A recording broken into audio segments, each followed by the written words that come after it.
बिस्मिल्लाहिर्रहमानिर्रहीम।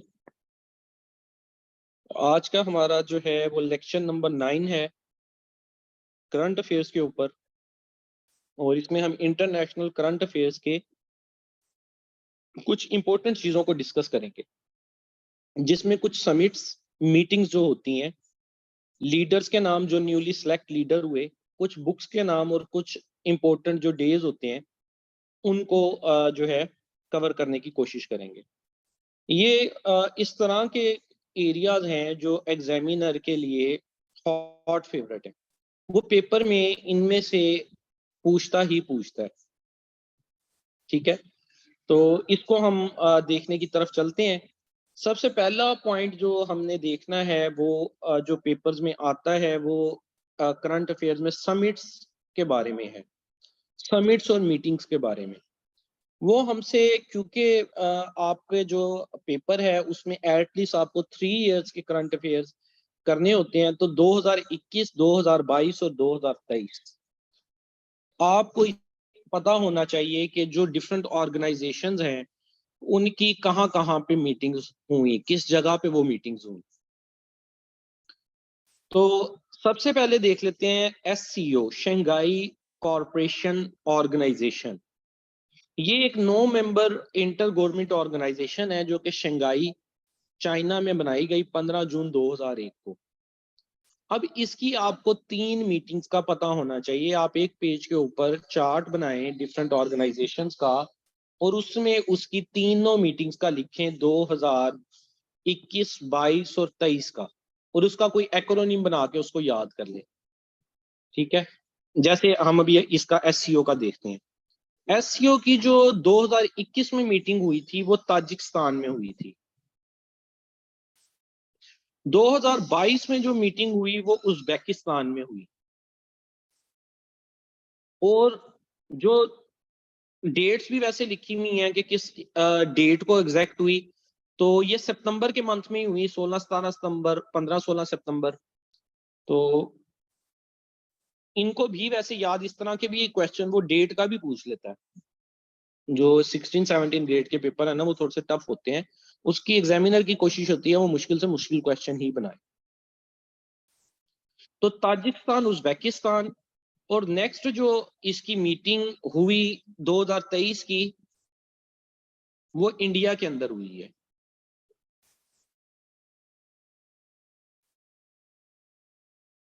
The regular meeting of SCO Foreign Minister Council took place on 4th and 5th May in India.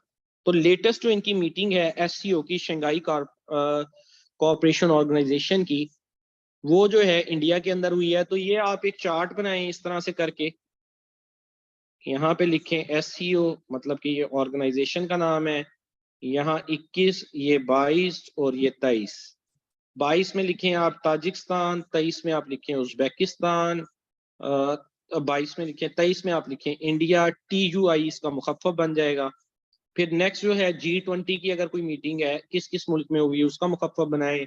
जी जो है 7 organisation है उसकी meeting कहाँ कहाँ हुई उसका मुखफ़फ़ बनाएं।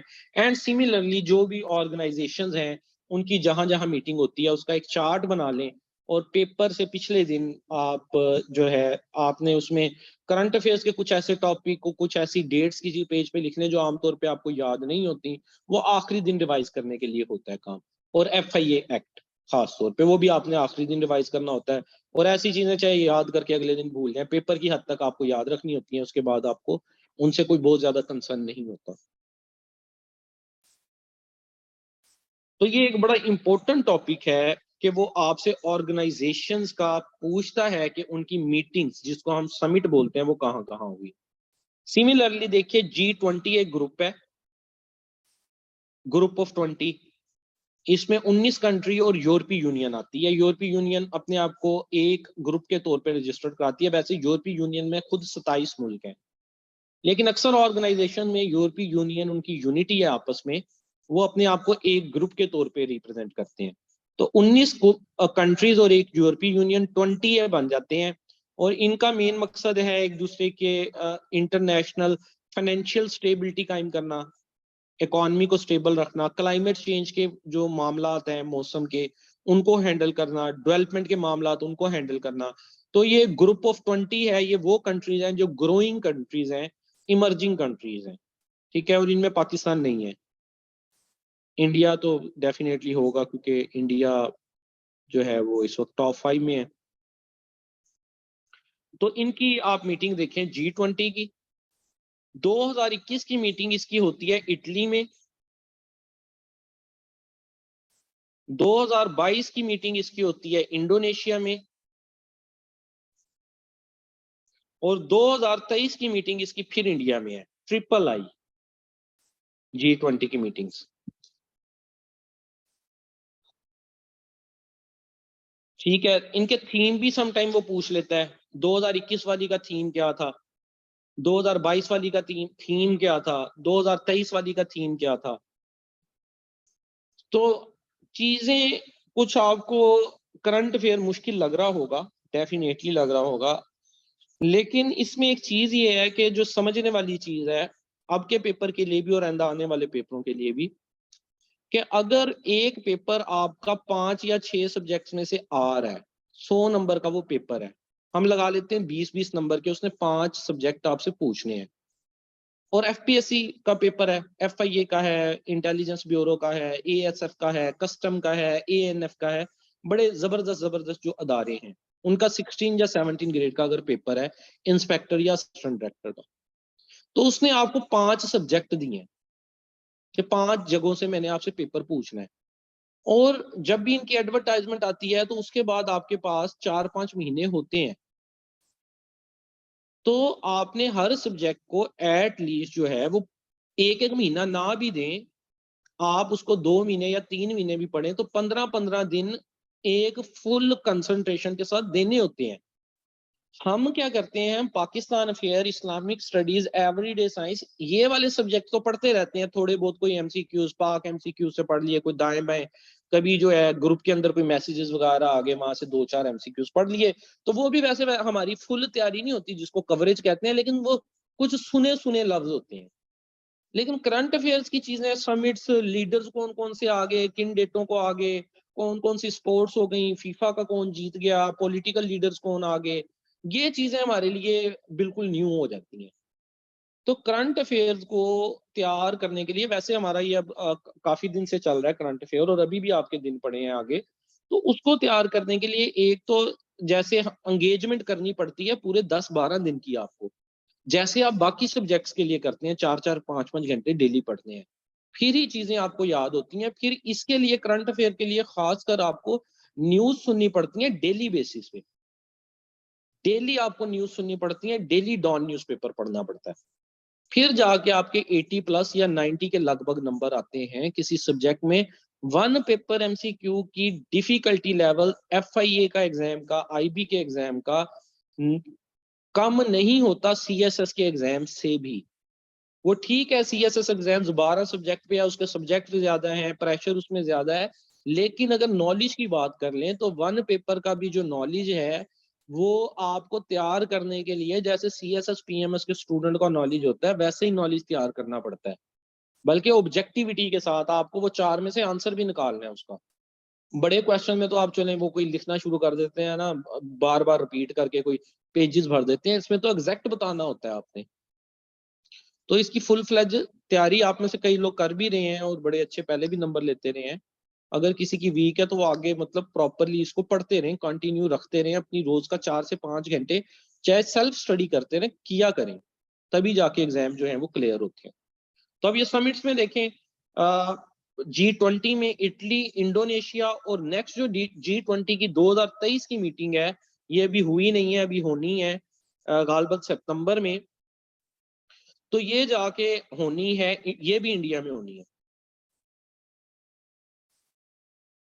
एससीओ की भी इंडिया में हुई है, ठीक है, वर्ल्ड कप भी इंडिया में हो रहा है, फिर हम कहते हैं इंडिया एक टेररिस्ट कौम है, और जी वो ये है और फलां है और वो है। वो तो अपनी जो G20 का इजलास है वो श्रीनगर में रखना चाह रहे हैं, जहां पे हम कहते हैं कि इंटरनेट का ब्लैकआउट किया हुआ है, लोगों को कर्फ्यू लगाया हुआ है, उनको जेलों में डाला हुआ है और पता नहीं क्या कुछ किया हुआ है। और पाकिस्तान इसकी मुखालफत कर रहा है कि G20 का इजलास श्रीनगर में नहीं रखना, जो उनके पास कश्मीर है, क्योंकि वो एक डिस्प्यूटेड एरिया है, अपने किसी शहर में रखो। और वो G20 के जो प्लेयर्स हैं उनको कह रहे हैं कि आप श्रीनगर में आओ, हम वहां पे जो है मीटिंग हेल्ड करेंगे। तो इसी तरह हम एक और ऑर्गेनाइजेशन का देख लेते हैं, और कुछ ऑर्गेनाइजेशंस जो हैं वो आप मतलब एक लाया अमल मैंने आपको बता दिया कि इस तरह के समिट्स के क्वेश्चन आते हैं। तो जैसे SCO देख ली, G20 देख ली, G7 देख ली, कुछ का मैं आपको बता देता हूँ जिनके 2023 में है। अगर सिर्फ हम इसी पे एक लेक्चर रख लें, समिट्स कहाँ कहाँ पे हैं, कौन कौन सी ऑर्गेनाइजेशन है, वो तो सिर्फ एक लेक्चर इस पे बन सकता है, दिन हमारे पास अब शॉर्ट है। तो G7 समिट अगर हम देखें तो इंग्लैंड में हुई 2011 में, उसका थीम था बिल्डिंग बैक बेटर वर्ल्ड। उससे अगली जर्मनी में हुई, उसका थीम था progress towards an equitable world. और जो नेक्स्ट होने जा रही है 23 में, वो जापान में होने जा रही है। इंग्लैंड, जर्मनी और फिर जापान। तो आप ये उसी जो एक चार्ट बनाएंगे, इंग्लैंड, जर्मनी और जापान का चार्ट बना लेंगे, ठीक है। और यहाँ लिख देंगे G7, फिर G20, फिर ECO, फिर और भी जो ऑर्गेनाइजेशन है उनके कहाँ कहाँ पे 2021, 22 और 23 के जलसे होने जा रहे हैं। वो एक आधा MCQ एक नंबर इनमें से आपको पूछ ही लेता है किसी ना किसी जलसे का। तो जो 2023 की मीटिंग है G7 की, वो होनी है आपकी हिरोशिमा जापान में। और ये 2023 की कुछ मीटिंग्स मजीद लिखी हुई हैं, और उम्मीद होती है कि वो अब 2023 चल रहा है तो वो 2023 की ही मीटिंग पूछेगा या 22 की पूछेगा। 22-23 की ज्यादा उम्मीद होती है। तो G7 की जैसे कि हमने पहले देखा जापान में, G20 की हमने देखा इंडिया में, ये COP20 की एक मीटिंग है, ये UAE में होनी है। ये क्लाइमेट से रिलेटेड मीटिंग होती है।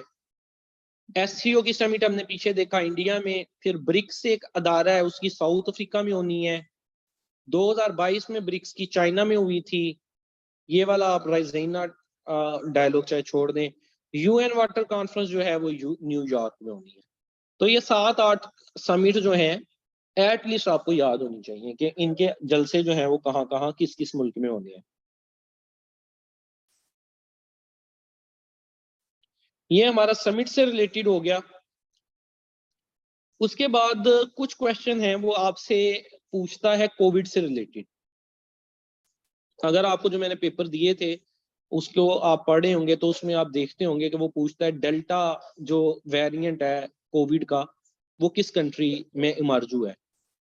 या वो पूछ लेता है ओमिक्रॉन जो है वो किस कंट्री में इमर्ज हुआ है, ओमिक्रॉन को ओमिक्रॉन कहते क्यों है। इस तरह के मतलब जो करंट अफेयर से रिलेटेड टॉपिक हैं, तो कोविड को मुख्तसर तौर पे देख लेते हैं। इसके डिफरेंट वेरिएंट्स हैं। तो अल्फा, बीटा, गैमा, डेल्टा, ये जो है ग्रीक की जो है गिनती, जैसे हम 1 2 3 4 पढ़ते हैं ना, ग्रीक लोगों की जो गिनती होती है वो ऐसे होती है अल्फा, बीटा, गैमा, डेल्टा।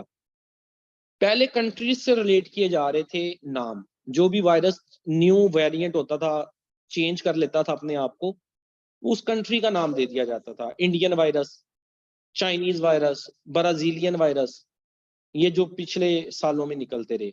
लेकिन फिर वर्ल्ड हेल्थ ऑर्गेनाइजेशन ने, WHO ने ये डिसाइड किया कि जो ये नाम है वो इनको कोई और नेम दिया जाए, ये ना हो कि ये उस मुल्क के नाम से मशहूर हो जाए।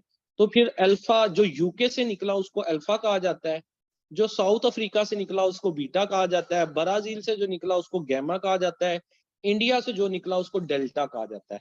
3-4 नाम और भी हैं, वो भी आगे जाके मैं मुल्कों के बताता हूँ। अब WHO ने तो कह दिया है कि मुल्कों के नाम से नहीं पुकारना, लेकिन आपके FPSC या PPSC में कोई बॉन्डेज नहीं है कि वो ये आपसे ना पूछे, बल्कि पूछा भी हुआ है पिछले पेपर्स में ये नाम का। जैसे ओमिक्रॉन जो है वो south Africa, IHU France, flurona Israel, और डेल्टा क्रॉन जो है वो साइप्रस से। तो ये डिफरेंट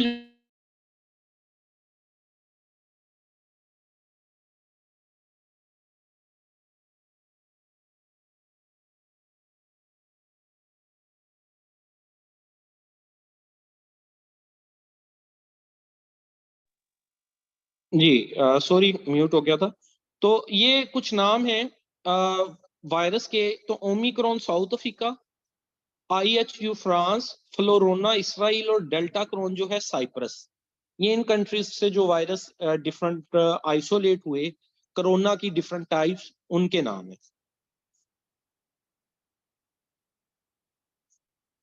और व्हाट डज द 19, हम कहते हैं कोविड-19 बीमारी को नाम देते हैं।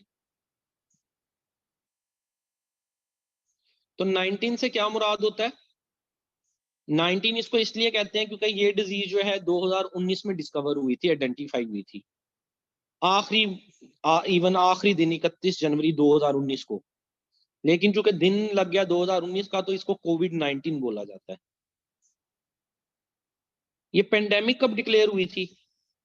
पहले तो चाइना से निकली पेंडेमिक, कोई बता सकता है डेट? सिमिलरली जो वर्ड कोरोना है, हम कहते हैं कोरोना वायरस, तो कोरोना का मीनिंग क्या होता है? क्राउन।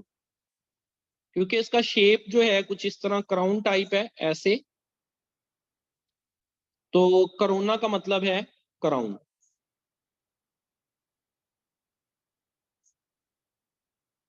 कोरोना वायरस जो पेंडेमिक डिक्लेयर हुई वो 11 मार्च 2020 को हुई।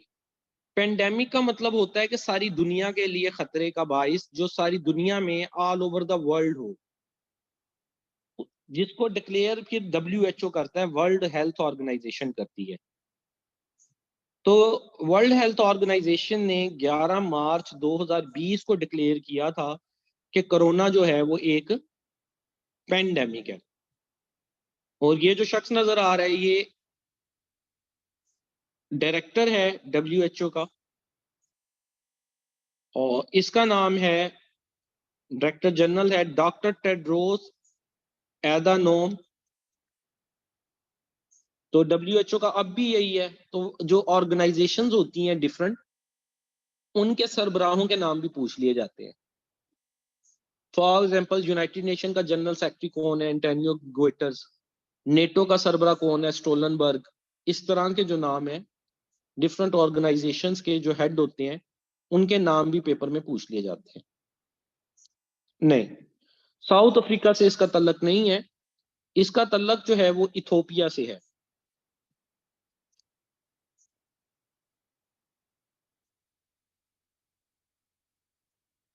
जिसको हम हबशा, उर्दू में हबशा बोलते हैं।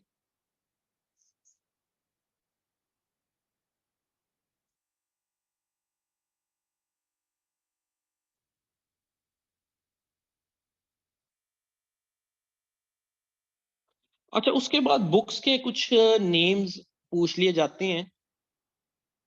एक तो चले करंट अफेयर्स के हवाले से भी पूछे जाते हैं कि कौन सी बुक किसने लिखी। लेकिन ये पाकिस्तान अफेयर्स के हवाले से बहुत इंपॉर्टेंट टॉपिक है। यहाँ मैंने, ये करंट अफेयर्स का लेक्चर है, तो और इंटरनेशनल अफेयर्स का है, तो मैंने इंटरनेशनल बुक्स के नाम ही लिखे हैं। लेकिन आपने, ये भी एक इम्पोर्टेंट एरिया है जिसमें बुक्स के नाम पूछे जाते हैं, खासकर पाकिस्तान से रिलेटेड। या जो बेनजीर भुट्टो की कुछ बुक्स हैं, जुल्फकार अली भुट्टो की कुछ बुक्स हैं, ठीक है, या मुशर्रफ की लाइन ऑफ फायर है, या डाक्टर ऑफिस जो है बेनजीर भुट्टो ने लिखी है, या Jinnah of Pakistan, making of Pakistan, Pakistan a hard country.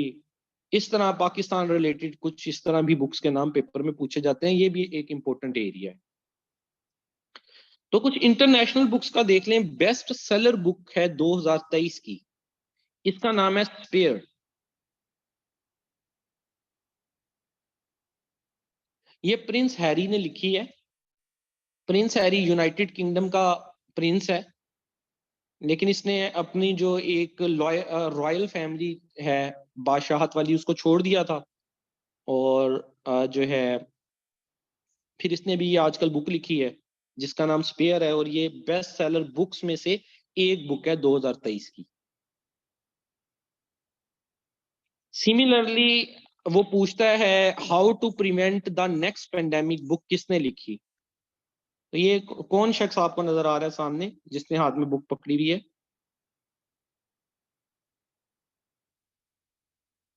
How to prevent the next pandemic. हाँ जी, बिल गेट्स। बिल गेट्स ने ये बुक लिखी है, how to prevent the next pandemic. फिर एक ये बुक है, ये भी बेस्ट सेलर बुक है 2023 की। 4-5 बुक्स हैं जो बेस्ट सेलर्स में आती हैं। तो ये है meet me at the lake, ये लिखी है कॉर्ले फॉर्चून ने। ये भी जैसे स्पेयर बुक है प्रिंस हैरी की, उसी तरह ये कार्ले फॉर्चून की बुक है, और ये भी बेस्ट सेलिंग बुक के अंदर आती है। सिमिलरली ये एक पेपर में भी अभी क्वेश्चन आया है, बीबी, एक बुक है जिसका नाम है बीबी माई स्टोरी। ये बेंजामिन नेतन्याहू ने लिखी है। ये कौन है बेंजामिन नेतन्याहू? आइडिया है किसी को कौन है बेंजामिन नेतन्याहू? ये इसने अपनी ऑटोबायोग्राफी लिखी है। हाँ जी, इसराइल का प्राइम मिनिस्टर है, और ये 2-3 दफा प्राइम मिनिस्टर रहा है, दरमियान में इसको हटा भी दिया था अपोजिशन ने। लेकिन ये अब जो इस वक्त मौजूदा प्राइम मिनिस्टर है वो भी इसराइल का यही है, बेंजामिन नेतन्याहू। ये बीबी बुक इसकी जो है ऑटोबायोग्राफी, ये इसने लिखी है। अभी ये किसी पेपर में भी क्वेश्चन आया हुआ। फिर एक बुक है 21 lessons from the 20 for the 21st century. ये युवाल नो हरारे एक राइटर है, ये इसराइली राइटर है। इसने एक बुक और भी लिखी है, होमोसैपियंस। होमोसैपियंस नहीं, सिर्फ सैपियंस, वो भी इसकी बुक है। ये काफी मतलब बिकने वाली बुक्स हैं इसकी। तो 21 lessons from the 21st century, ये भी योवाल नो हरारे की लिखी हुई है। फिर ये पुरानी बुक्स में से है, क्लैश ऑफ सिविलाइजेशन। बुक्स का जिक्र चल रहा था तो 2-3 बुक्स मैंने और भी डाल दी। एक बुक है क्लैश ऑफ सिविलाइजेशन, ये सैमुअल हंटिंगटन ने लिखी है। ये इसके कहने के मुताबिक कि ऐसा ऐसा सारे जब सिविलाइजेशन डेवलप हो जाएंगी तो आपस में से लड़ पड़ेंगी और दुनिया खत्म हो जाएगी। इस तरह से इस बुक का कंसेप्ट है, क्लैश ऑफ सिविलाइजेशन। फिर ये लास्ट बुक एक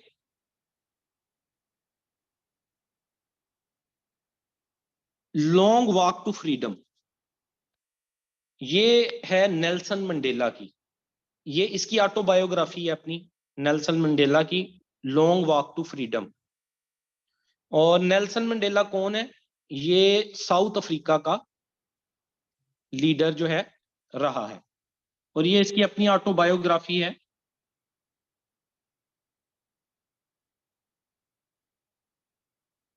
इसके बाद ये कुछ बुक से रिलेटेड हो गया। इसके बाद आप आ जाएं वर्ल्ड डेज के ऊपर। एक क्वेश्चन आम तौर पे जो होता है आपके पेपर में, वो ये हर दूसरे पेपर में, एक पेपर छोड़ के दूसरे पेपर में ये आता ही है, वर्ल्ड डेज के बारे में।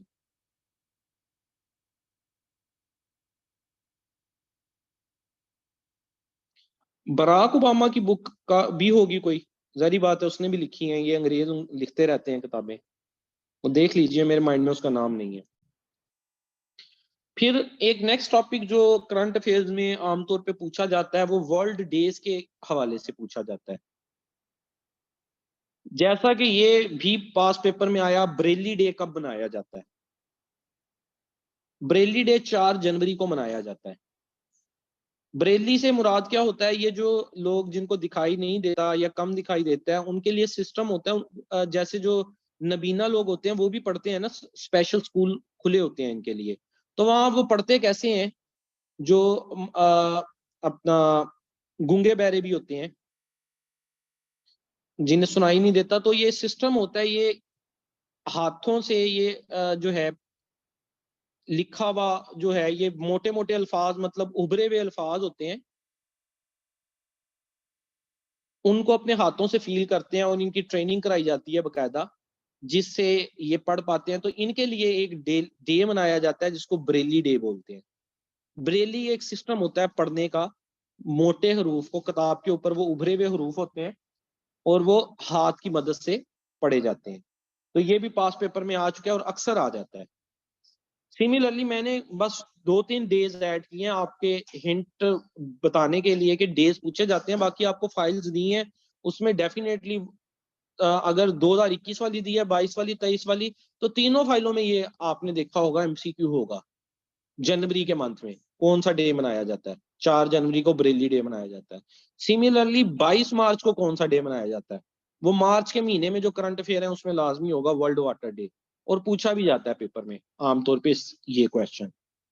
वर्ल्ड वाटर डे जो है वो 22 मार्च को मनाया जाता है, और इससे अगले महीने 22 तारीख को ही अप्रैल में एक डे मनाया जाता है, उसको बोलते हैं अर्थ डे, 22 अप्रैल को।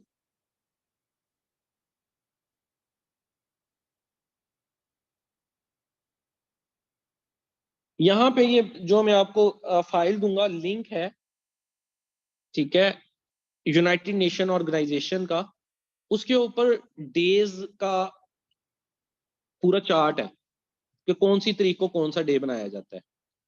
लेकिन वो जितने उनमें से याद हो सकें, जो आपको इंपॉर्टेंट लगे या पास पेपर्स में आपकी नजरों से गुजर सकें, उनको कर लीजिएगा याद। इस लिंक पे आप क्लिक करेंगे तो वेबसाइट पे आप चले जाएंगे, उसके ऊपर आपको डेज आ जाएंगे आपके सामने। सारे तो नहीं याद रखे जाते, वहां तो बहुत ज्यादा तादाद में है। आपने इंपॉर्टेंट वन जो है उनको अलहदा से एक पेज पे लिख लेना है और उनको याद कर लेना।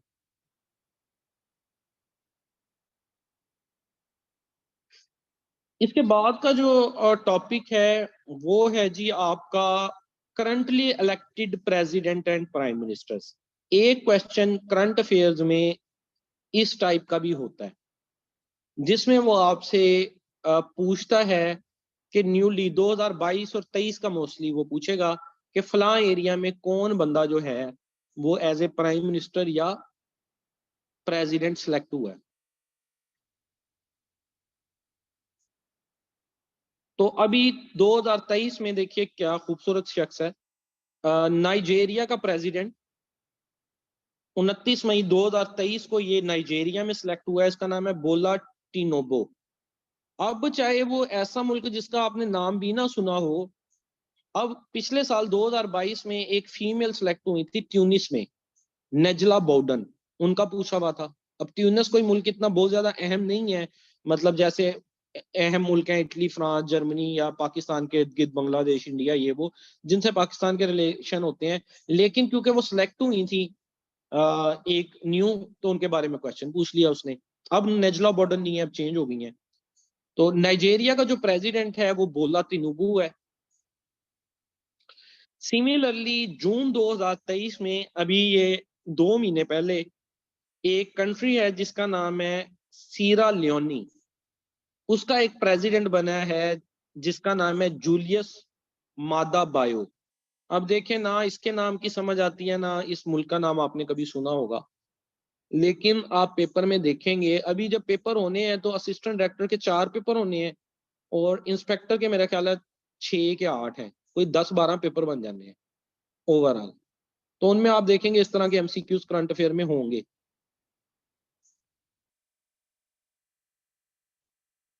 उसके बाद जी अभी नेपाल में 2023 में ही नेपाल में एक प्रेसिडेंट सेलेक्ट हुए हैं, उनका क्या नाम है? रामचंद्रा पौडल। अब वो इस क्वेश्चन को दो तरीके से पूछता है। एक वो इस तरह पूछ सकता है आपसे कि रामचंद्रा पौडल अभी प्रेसिडेंट सेलेक्ट हुए हैं, वो किस कंट्री के हुए हैं? वो कह देगा नेपाल, भूटान, मालदीव, श्रीलंका, इस तरह करके फॉर एग्जाम्पल रामचंद्रा पौडल। एक ये तरीका कार है क्वेश्चन पूछने का। दूसरा तरीका कार ये है, वो डायरेक्ट मुल्क का पूछ लेगा आपसे, who is the current president of Nepal? Nepal का इस वक्त प्रेसिडेंट कौन है? ठीक है, तो आपको नाम याद होना चाहिए कि रामचंद्रा पौडल जो हैं वो नेपाल के हैं, और अभी रिसेंटली मार्च 2023 में जो है ये सिलेक्ट हुए हैं। अब जैसे पिछले साल श्रीलंका के हालात खराब थे तो वहां पे चेंज हुए थे, तो उसने श्रीलंका का पूछा हुआ था प्रेसिडेंट का। ठीक है, तो अब इधर नेपाल के चेंज हुए हैं तो मे बी पॉसिबल वो नेपाल का पूछ ले, या पीछे मैंने आपको दिखाए नाइजेरिया के, उनका वो पूछ सकता है। फिर न्यूजीलैंड के, न्यूजीलैंड में प्राइम मिनिस्टर चेंज हुए हैं। इससे पहले इनकी जसिंड्रा आर्डन थी प्राइम मिनिस्टर, लेडी थी एक। लेकिन 25 जनवरी 2023 को, ये 2023 जो चल रहा है इसके पहले महीने में न्यूजीलैंड के प्राइम मिनिस्टर चेंज हुए हैं और उनका नाम है क्रिस हिपकिंस, न्यूजीलैंड के। और ऑस्ट्रेलिया के भी मैंने आपको बताए थे कल के लेक्चर में जब हमने ऑकस वगैरह पढ़ा था, उनका क्या नाम था? ऑस्ट्रेलिया के जो चेंज हुए हैं स्कॉट मॉरिसन के बाद, किसी को याद है? अभी कल ही तो पढ़ा यार।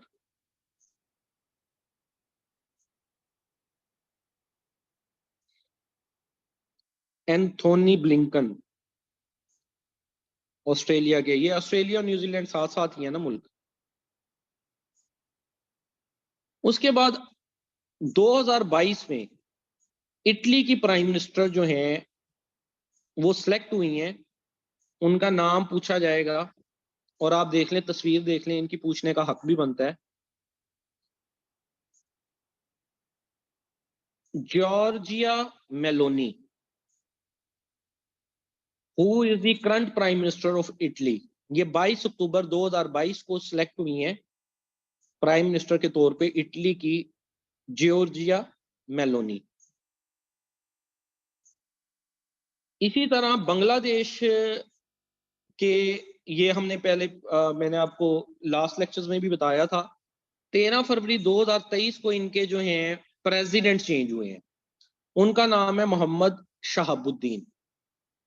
तो ये भी 2023 का वाकया है कि एक मुल्क का जो है वो प्रेसिडेंट चेंज हो रहा है और बिल्कुल आपके साथ का मुल्क है, बल्कि कभी आपका हिस्सा हुआ करता था।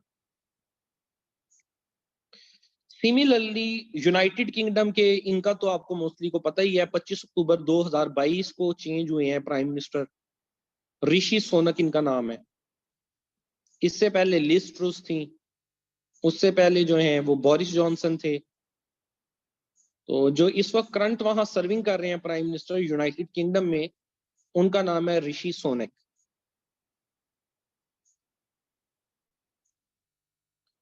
सिमिलरली ये भी कल डिस्कस हुआ था, जापान के प्राइम मिनिस्टर कौन है? तो उनका नाम है फोमियो कशीदा। जापान का एक और एमसीक्यू आता होता है कि अभी रिसेंटली उनके एक पुराने प्राइम मिनिस्टर को फायर लगा था, शिंजो एबे को। किसको फायर लगा था वो पूछा जाता है, शिंजो एबे। तो फोमियो कशीदा जो हैं वो करंट प्राइम मिनिस्टर हैं। ये 2021 में हुए हैं, लेकिन 2021 भी आपका जो है वो 21, 22 और 23 करंट अफेयर में ही आता है। बल्कि इससे पहले का भी वो पूछ ले तो आप एग्जामिनर को रोक नहीं सकते। बाकी देखिए, ये मैंने 7-8 लीडर्स वगैरह के आपको नाम बता दिए जो अहम अहम है, जो इंपॉर्टेंट कंट्रीज के हैं, जो होपफुल होता है कि पेपर में आ सकते हैं। लेकिन बाकी के लिए ये नीचे लिंक है पाक एमसीक्यूज का, इसको आप क्लिक करेंगे, मैं आपको ये फाइल दूंगा। तो उसमें आपके पास वो जो करंट प्रेसिडेंट्स वाली एमसीक्यूज हैं वो खुल जाएंगी आपके पास वेबसाइट। तो वहां से आप मजीद भी, ये जैसे हमने तो 7-8 को डिस्कस किया, जो भी मतलब 25-26 होंगे मैक्सिमम, ठीक है ना, ये इन सालों में, 2 सालों में, 3 सालों में, उनको आपने एक दफा रीड आउट कर लेना है।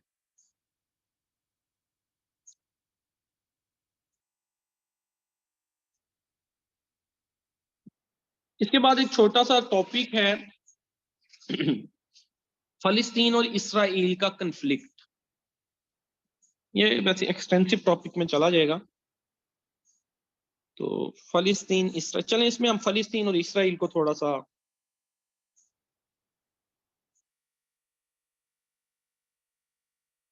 हाँ जी, देख देख के पढ़ने हैं और क्या। एमसीक्यूज को और किस तरह से आप पढ़ेंगे, उनके नाम याद करते जाएंगे वापस, नामों को पढ़ेंगे बहुत ज्यादा डिटेल में। अब तो टाइम ही कम बच गया है, जो ये पेपर आपके आने वाले हैं कि आप हर चीज को बहुत ज्यादा एक्सप्लोर और डिटेल करके पढ़ते हैं ना हर एक एमसीक्यू को। अब थोड़ा टाइम कम है, तो अब तो जो एमसीक्यू सामने आते हैं उनको पढ़ी जाए बस।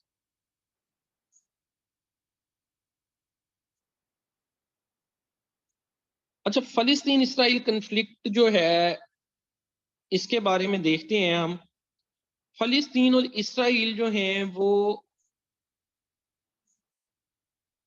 एक छोटी सी लैंड का टुकड़ा है जो मिडल ईस्ट कंट्रीज के दरमियान है। ये एशिया का पार्ट है, वैसे एशिया कॉन्टिनेंट का पार्ट है फलस्तीन। यहाँ पे एक जमीन का टुकड़ा है जिसके ऊपर जो है, जिसको ये कहा जाता है कि मुस्लिम उम्मत के सीने में खंजर घोंपा गया है। क्योंकि आप देखिए ये सारी कंट्रीज मुसलमान है, इसके इर्द गिर्द ये सारी कंट्रीज, ये वाली मोस्टली। और उसके दरमियान में एक कंट्री है जो, जिसको हम कहते हैं फलस्तीन, लेकिन जो यूनाइटेड नेशंस वगैरह में रिकॉग्नाइज्ड है वो एज ए इसराइल है। और ये एक टेरिटोरियल डिस्प्यूट है दो कंट्रीज के दरमियान, दो ग्रुपों के दरमियान। और इस वाली को अगर आप इस हिस्से को जूम करें, साइड पे लेके आए और हम इस जमीन को देखें, तो ये एक जमीन का टुकड़ा है। और फलस्तीन को लैंड ऑफ प्रॉफिट्स भी कहा जाता है।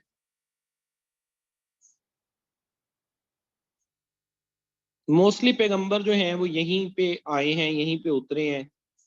इस जमीन को सब सैक्रेड मानते हैं।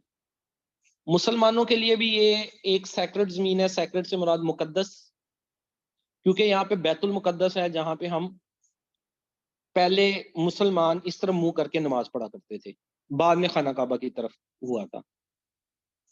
क्रिश्चियंस के लिए भी ये अहम है, ये वाला पार्ट, क्योंकि हजरत ईसा अलैहिस्सलाम को जो उठाया गया वो भी यहीं से उठाया गया, बैतुल लहम वगैरह। ज्यूइश के लिए भी ये जमीन अहम है। यहाँ पे कुछ हिस्टोरिकल चीजें हैं जो उनके रिलीजन से तल्लक रखती हैं। बल्कि ज्यूइश तो मानते हैं कि ये जमीन हमसे ही तल्लक रखती है, सबसे पहले हम यहाँ थे और ये हमारे से तल्लक रखती है और ये इसके ऊपर हमारा हक है।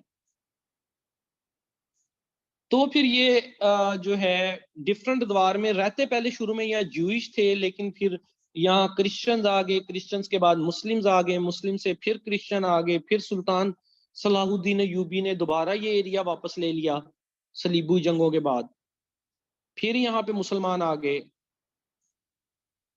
फिर ज्यूइश लोग दोबारा यहाँ आने शुरू हुए और बरतानिया ने बीच में पड़ के ये इस हिस्से को, मतलब ये एक डिस्प्यूटेड टेरिटरी हो गया। तो जो ये मगरबी ममालिक हैं उन्होंने ये डिसाइड किया कि इस एरिया को हम डिवाइड कर देते हैं दो हिस्सों में। एक हिस्से में जूइश लोग रहेंगे, यहूदी लोग रहेंगे, और दूसरे हिस्से में मुसलमान लोग रहेंगे। जहां यहूदी लोग रहेंगे उसको इसराइल बोला जाएगा, और जो हाँ मुसलमान लोग रहेंगे वो जो भी अपनी कंट्री का नाम रखें, फलस्तीन चलता आ रहा है तो फलस्तीन जो है वो मुसलमानों के पास आएगा। ये बातें हैं जंग अजीम अव्वल और जंग अजीम दोम के दरमियान की, जब ये जंगें हो रही थी। जो जूइश लोग हैं, जूइश लोग पूरी दुनिया में मतलब थोड़े थोड़ी मिकदार में पाए जाते हैं, उनका कोई होमलैंड नहीं था।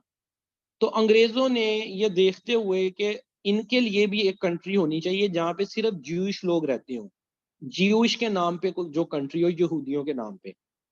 तो उन्होंने इनसे वादा किया कि हम तुम्हें एक कंट्री बना के देंगे जहां जूइश लोग रहेंगे, और उन्होंने वो वादा भी पूरा किया।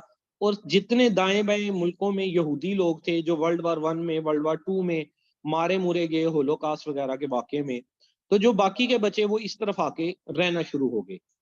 ये एरिया मुसलमानों के पास था।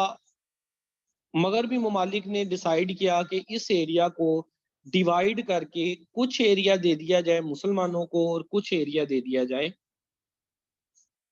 अपना इसराइल को। और 1948 में, 1948 में पाकिस्तान बनने के एक साल बाद एक स्टेट बना दी गई जो इसको कहा गया इसराइल। ये जो आपको नजर आ रही है एरिया, इसमें जो लाइट कलर है वो इस वक्त इसराइल के पास है,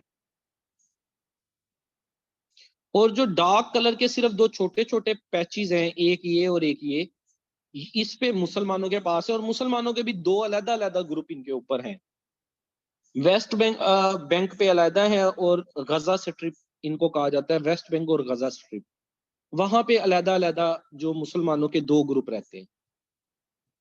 जिस वक्त यूनाइटेड स्टेट्स ने इस इलाके को डिवाइड किया था, तब इसकी शक्ल ऐसी नहीं थी। तब मुसलमानों के पास ज्यादा इलाका था, लेकिन मुसलमानों ने तब जो फलस्तीन के लोग थे, उन्होंने इसराइल की स्टेट को मानने से इनकार कर दिया। उन्होंने कहा कि हम इस चीज को नहीं मानते। लेकिन इसराइल ने अपने आप को इतना डेवलप किया वक्त के साथ साथ कि वो इसके इर्द गिर्द आप देख लें कि सारे मुस्लिम कंट्रीज हैं, और सबको उसने जो है शिकस्त भी दी, जंगें भी हुई। ऐसा नहीं हुआ कि जंगें नहीं हुई। जब ये स्टेट बनाई गई तो मुस्लिम ममालिक ने मिल के, जो इर्द गिर्द हैं मिस्र, सऊदी अरेबिया, यमन, शाम, उन्होंने हमला भी किया इस पे।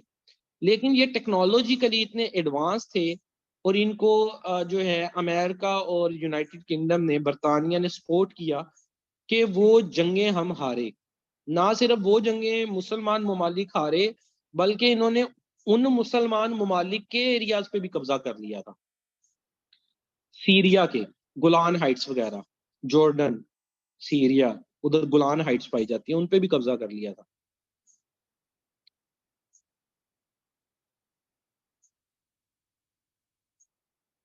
अब दुनिया की मोस्टली कंट्रीज, अरब कंट्रीज जो हैं, वो इसको मानने की तरफ आ रही हैं, रिकॉग्नाइज करती जा रही हैं। ये आप देखें, ये इसराइल जो है रेड कलर का, और इसमें इसराइल भी है और फलस्तीन भी है, और इर्द गिर्द जितने मुल्क हैं आप देखिए, Syria, Iraq, Jordan, Saudi Arab, Oman, Yemen, इधर से Egypt, Sudan, Libya, Tunisia, Algeria, Morocco, Mauritania, ये सारे मुस्लिम ममालिक हैं जो ग्रीन कलर में है। और उनके दरमियान में एक मुल्क पड़ा हुआ है, छोटा सा बिल्कुल, जिसने इन सारे मुल्कों को कंट्रोल किया हुआ है। ये सारे मुल्कों ने भी हमला किया था मिलके, और वो जंग हार गए थे।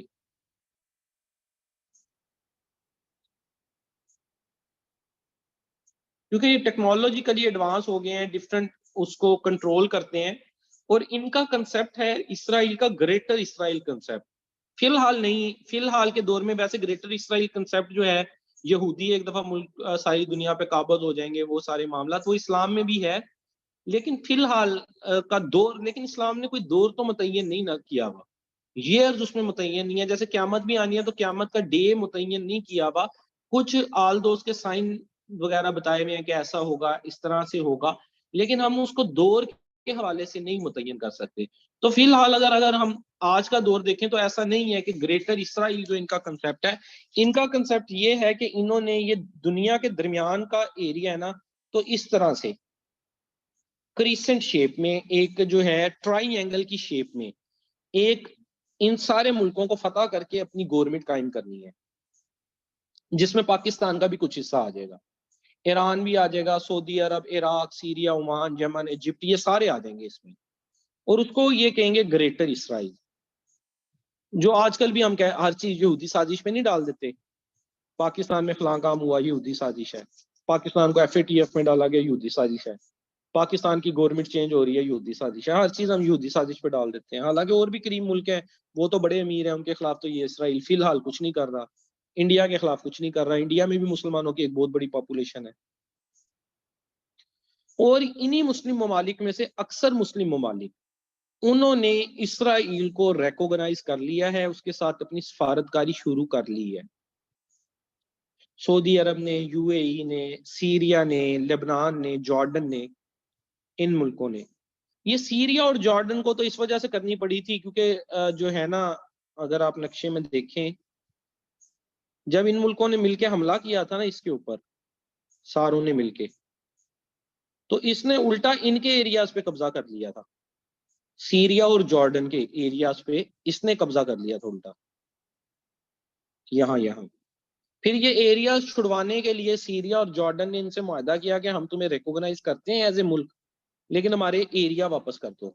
तो इन्होंने फिर वो एरिया वापस किए थे इनको। इन्होंने तो पुराने वक्तों में कर लिया था, लेकिन बाद में इसके साथ अब जो दूसरे ममालिक हैं, यूएई, ये भी एक एमसीक्यू आता है पेपर में, यूएई के एम्बेसडर वगैरह कब मिले, एम्बेसी कब खोली इसराइल ने यूएई में, गालबन जुलाई 2021 उसका आंसर है। तो इस तरह के क्वेश्चन भी पूछे जाते हैं ना। अच्छा, अब एक कंसेप्ट छोटा सा क्लियर करता जाऊं यहाँ आप लोगों के लिए। क्या इसराइल को रिकॉग्नाइज कर लेना एज ए मुल्क कोई बहुत बड़ी इस्लाम के खिलाफ साजिश है या बहुत बड़ा कोई मसला है? इस चीज का कंसेप्ट, जैसे हम कह रहे हैं कि सऊदी अरब ये वो इलाका है जहाँ पे मतलब इस्लाम ओरिजिनेट हुआ है, इन्होंने इसको कबूल कर लिया है। यूएई ने, यूनाइटेड अरब अमारात, इसने इसको कबूल कर लिया है। दाएं बाएं के और मुल्क इसको कबूल कर रहे हैं, इसराइल रियासत को, उनके साथ अपनी ट्रेड को बढ़ा रहे हैं क्योंकि वो इकोनॉमिकली पावर में आ गया है। तो क्या वो सारे काफिर हो गए हैं जो उसके साथ ट्रेड को बढ़ाई जा रहे हैं? तो ऐसा नहीं है। यहूदियों के साथ, ज्यूइश के साथ ट्रेड करने की इस्लाम में कहीं भी ममानियत नहीं है। वो इस तरह है, यहूदो नसारा दोस्त नहीं हो सकते, वो तो फिर क्रिश्चियंस भी मतलब हमें तो जो है फिर अमेरिका के साथ भी तल्लुकात, इंडिया के साथ भी तल्लुकात, और खासकर चाइना जो बिल्कुल ही वो तो लादीन है, उनका तो कोई रिलीजन ही नहीं, वो तो खुदा की जात पे बिलीव भी नहीं रखते। हम जो इल्हामी किताबें जिन मजाहिब पे नाजिल हुई हैं, जिन्हें इब्राहिमिक रिलीजन कहा जाता है, जिसपे 4 किताबें हैं आसमानी, वो कंपैरेटिवली करीब हैं और वो इंटर मैरिजेस भी कर सकते हैं। आपको पता होगा इस बात का, इंटर मैरिजेस भी कर सकते हैं वो, और करीब हैं। और यहूदियों के साथ, ज्यूइश के साथ जब हज़रत मोहम्मद सल्लल्लाहु अलैहि वसल्लम मदीना मुनव्वरा गए थे तो उनके साथ तजारत भी होती थी। तो जब हम चाइना के साथ तजारत कर सकते हैं जो कि लादीन बिल्कुल कौम है, क्रिश्चियन मुल्कों के साथ कर सकते हैं, इंडिया के साथ कर सकते हैं, तो इसराइल के साथ क्यों नहीं कर सकते? तो इसका जवाब ये है कि हम नहीं कर सकते, पाकिस्तान नहीं कर सकता, सारे मुल्क जितने मर्जी कर लें, बट पाकिस्तान इसराइल को रिकॉग्नाइज नहीं करेगा। ये दो टोक एक पैगाम है हमारी फौज का भी, हमारी पॉलिटिकल पार्टीज का भी, हमारी फॉरेन पॉलिसी का भी, और इस पे किसी किस्म का कोई कंप्रोमाइज नहीं है। लेकिन फिर सवाल ये उठता है कि बाकी मुल्क करी जा रहे हैं, इकॉनमी को बेहतर करी जा रहे हैं, तो पाकिस्तान क्यों नहीं कर सकता? तो उसलिए नहीं कर सकता कि हमारे जो फाउंडर हैं कायदे आजम मोहम्मद अली जिन्ना, वो ये बात कह गए हुए हैं कि इसराइल जो है वो इस्लामी सल्तनत के ऊपर नजायज तौर पे एक जो है रियासत बनाई गई है जो कि एक छुरा घोंपा गया है। हम इसराइल को उस दिन रिकॉग्नाइज करेंगे जिस दिन वो फलस्तीनियों को उसका हक देंगे। मसला ये नहीं है कि कोई इसराइल के साथ किसी किस्म का कोई मसला है। मसला है ये सेल्फ डिटर्मिनेशन का हक दें, किसको? फलस्तीन के लोगों को। ये हमारी फॉरेन पॉलिसी का बेसिकली हिस्सा है। ठीक है, और इसमें ये चीज भी है,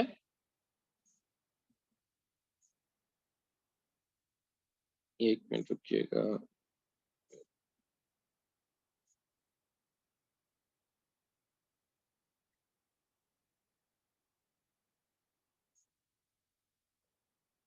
हाँ, इसराइल के बारे में कुछ चीजें, अगर हम ये चीज रिकॉग्नाइज करते हैं इसराइल को, तो हमारा जो कश्मीर के ऊपर पॉइंट ऑफ व्यू है, कश्मीर का इलाका भी तो ऐसे ही है ना कि इंडिया ने उस पर कब्जा किया हुआ है, और हम ये कहते हैं कि सेल्फ डिटर्मिनेशन होनी चाहिए। वो लोग जो डिसाइड करें, वहां के लोगों को उनका हक दिया जाए, जो उनकी जमीन है उनको दी जाए। तो अगर हम इसराइल को पाकिस्तान रिकॉग्नाइज करता है तो हमें कश्मीर स्टांस से भी पीछे हटना पड़ता है। फिर हमारे फाउंडिंग फादर, हमारी फॉरेन पॉलिसी, हमारे सारी चीजों में ये वाजिया तौर पे एक स्टांस है कि जब तक ये फलस्तीन को उसका हक नहीं देते तब तक हम इसराइल को रिकॉग्नाइज नहीं करेंगे, उसके साथ तजारत नहीं करेंगे, उधर एम्बेसी ना हम अपनी खोलेंगे, ना इसराइल को अपने मुल्क में एम्बेसी खोलने देंगे। हमारे पासपोर्ट पे भी लिखा जाता है कि ये पासपोर्ट इसराइल में कारआमद नहीं है, सिर्फ इसराइल का लिखा जाता है। तो वो मेन वजह ये है, वरना ये वजह नहीं है कि आप यहूदियों के साथ तजारत नहीं कर सकते। तो जो कंट्रीज वो कर रहे हैं वो अपने गेन के लिए या अपने बिजनेस अप्रोच के लिए, अपने मामला बेहतर करने के लिए, सिक्योरिटी बेहतर करने के लिए, उस एरिया का एनवायरनमेंट चूंकि जंगी माहौल में हर वक्त रहता है, वहां पे पीस लाने के लिए ये सारे मामला कर रहे हैं। इसराइल के बारे में कुछ मालूमात देख लीजिए। इसराइल के प्राइम मिनिस्टर हैं बेंजामिन नेतन्याहू। इसराइल की करेंसी है शेकल। पार्लियामेंट का इनके नाम है नेसेट। और इनकी जो इंटेलिजेंस एजेंसी है उसका नाम है मोसाद। तो ये इसराइल के बारे में, जैसे हम करंट अफेयर्स में डिफरेंट और भी मुल्कों के बारे में पढ़ते आए कुछ इंपॉर्टेंट पॉइंट, तो ये आपने इसराइल के बारे में भी कुछ इंपॉर्टेंट पॉइंट याद कर लेने हैं।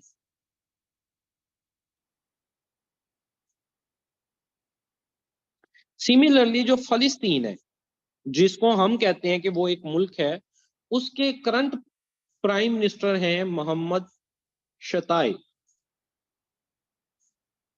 ये 2019 में प्राइम मिनिस्टर बने हैं यहाँ के फलस्तीन के।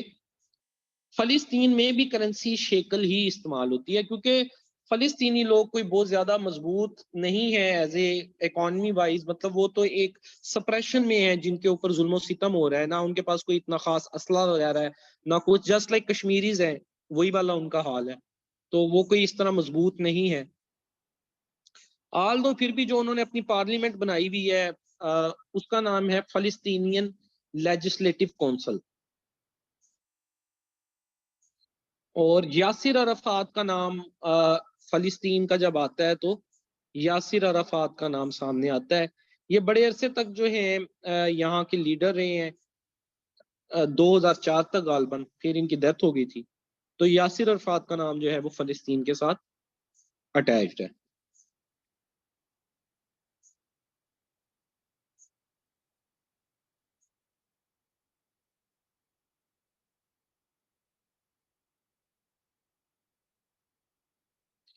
फिर इसमें एक इम्पोर्टेंट पॉइंट ये है कि ट्रंप ने, जब प्रेसिडेंट ट्रंप होते थे अमेरिका के, तो इन्होंने, और ये बेंजामिन नेतन्याहू होते थे तब, लेकिन अब ये चेंज हो गए, यहाँ पे आ गया जो बाइडन। और ये भी चेंज हो गया था जो है नेतन्याहू, लेकिन ये दोबारा से प्राइम मिनिस्टर बन गया है। यही है। तो इसने इसके साथ मिलके, और इसने इस एरिया में जो है वो पीस लाने की कोशिश की। ट्रंप ने अक्सर एरियाज में पीस लाने की कोशिश की थी वैसे वहां पे, ताकि जंग वगैरह ना हो ना, मामला जहां जहां जंगें चल रही हैं उनको स्लो डाउन किया जाए। जैसे अफगानिस्तान से भी फौज का विड्रॉल वगैरह इसी के इनिशिएटिव में शामिल था। तो ये और इसका जो अपना दामाद है वो भी जूइश है, जेरेड कुशनर उसका नाम है। इसका जो दामाद है ट्रंप का, वो भी जूइश है, जेरेड कुशनर। तो उसके थ्रू इसने एक यहाँ पे मुआहिदा कराने की कोशिश की थी, जिसको बोला जाता है अब्राहम अकॉर्ड। इसने क्या किया था, इसने एक पॉइंट निकाला कि मुश्तरक क्या है सारे रिलीजन्स में। हजरत इब्राहिम अलैहिस्सलाम की औलाद में से है ना सारे, ये आगे जो नबी वगैरह चल रहे हैं। और ये जो दीन है, इस्लाम है, क्रिश्चियनिटी है, यहूदियत है, जूइश है, ये सब अल्लाह ताला पे बिलीव रखते हैं और इन पे अल्हामी किताबें नाजिल हुई हैं। हजरत इब्राहिम अलैहिस्सलाम को तो मानते हैं, आगे जाके नबियों में फिर इख्तलाफ आता है इनके। तो इब्राहिम अकॉर्ड के नाम से, अकॉर्ड का मतलब होता है मुआहिदा करना, इसने मुआहिदे करवाए थे 2020 में।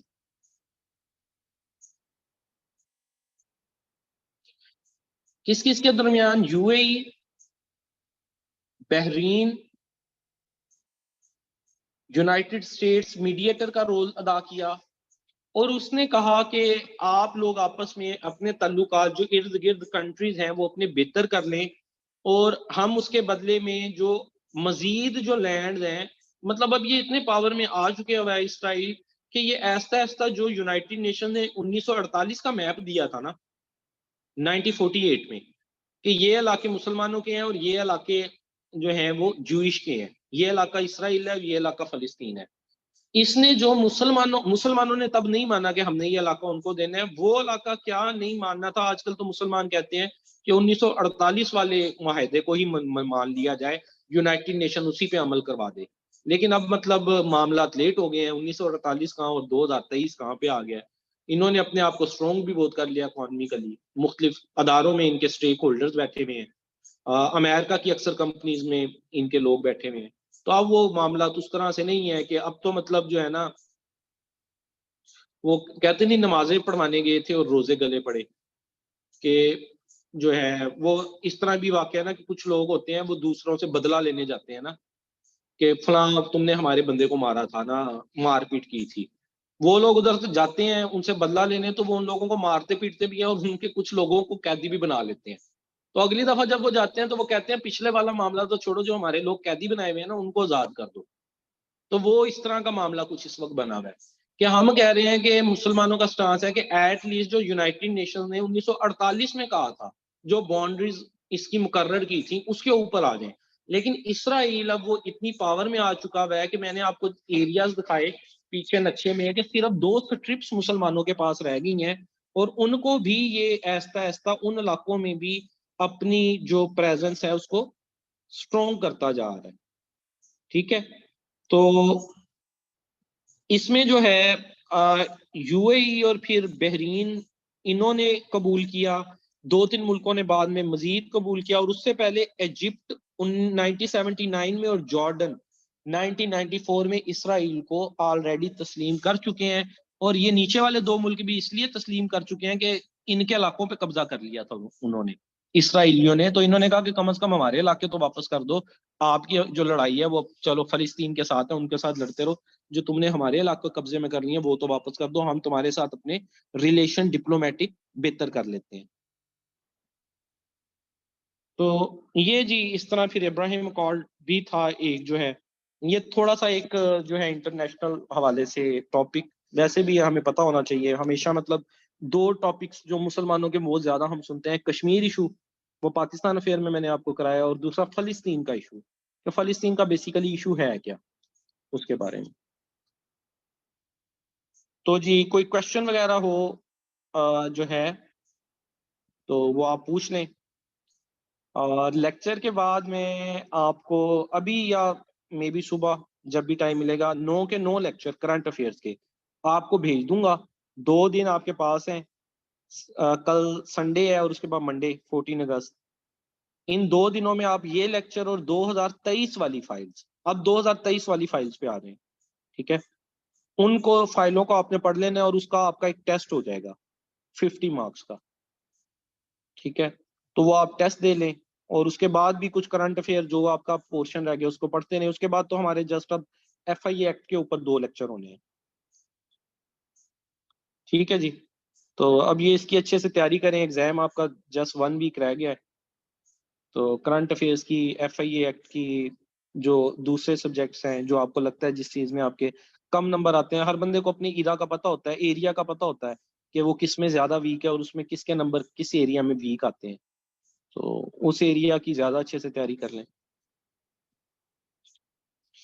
चलें ठीक हो गया जी, मेरा कल क्वेश्चन कोई नहीं है आप में से, तो अल्लाह हाफिज।